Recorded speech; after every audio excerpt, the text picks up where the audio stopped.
আজকে দেখেছেন ডাকসু নির্বাচনের ফলাফল ঘোষণা হয়েছে।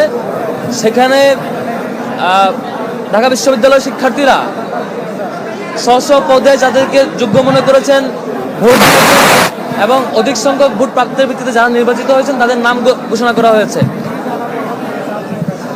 আমার দিক থেকে ব্যক্তিগত অবজারভেশন হচ্ছে জিএস হিসেবে বিজয়ী হওয়া, জিএস হিসেবে নির্বাচিত হওয়া এটা ব্যক্তি ফরহাদ কিংবা ছাত্র শিবিরের ঢাকা বিশ্ববিদ্যালয়ের সভাপতি ফরহাদের কোনো অর্জন না।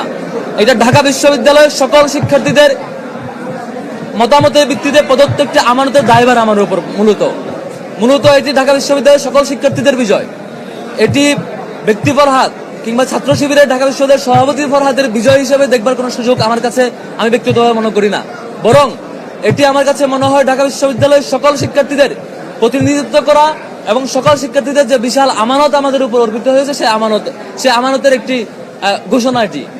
এবং এই কারণে ঢাকা বিশ্ববিদ্যালয়ের সকল শিক্ষার্থীর প্রতি আজকে থেকে আমার বিনীত অনুরোধ থাকবে, দায়িত্ব গ্রহণ এবং দায়িত্ব পালন পর্যন্ত যে কদিন সেই দায়িত্বে আমাদের থাকবো, আমি ব্যক্তিগতভাবে থাকবো, সেই কদিন পর্যন্ত ঢাকা বিশ্ববিদ্যালয়ের প্রত্যেকটা শিক্ষার্থী আমার জন্য উপদেষ্টা হয়ে কাজ করবেন।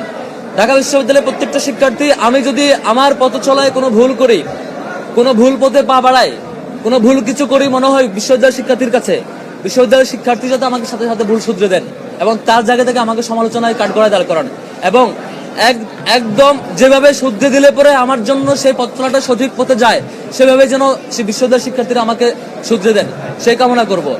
একই সাথে আমার জায়গা থেকেও এই যে বিশাল আমানত, বিশ্ববিদ্যালয়ের শিক্ষার্থীদের প্রত্যাশা পূরণের জন্য, শিক্ষার্থীদের অধিকার বাস্তবায়নের জন্য যে বিশাল আমানত, আল্লাহ রাব্বুল আলামিনের কাছে দোয়া করি আল্লাহ রাব্বুল আলামিন যাতে শিক্ষার্থীদের এই আমানতের দায়ভার, এই আমানত রক্ষা করবার তৌফিক দেয়। এবং একই সাথে আমাদের কারো দ্বারা কোনোভাবে যাতে কোনো আমানতের খেয়ানত না হয়, শিক্ষার্থীদের প্রত্যাশার খেয়ানত না হয়, কোনো অপরচুনিটির খেয়ানত না হয়, যেটির মধ্য দিয়ে কাল কিয়ামতের মাঠে আমাদের বিশ্বাস অনুযায়ী আমাকে জবাবদিহিতার মুখোমুখি হতে হবে। আল্লাহ রাব্বুল আলামিনের কাছে দোয়া করছি আল্লাহ রাব্বুল আলামিন যাতে আগামীর পথ চলা শিক্ষার্থীদের আমানত রক্ষার জন্য আমাদের জন্য সহজ করে দেয় এবং শিক্ষার্থীদের কাছেও সাহায্য চাইবো, শিক্ষার্থীরা যাতে আমাকে সেভাবে পরামর্শ এবং সামগ্রিক পর্যালোচনা দিয়ে সহযোগিতা করেন।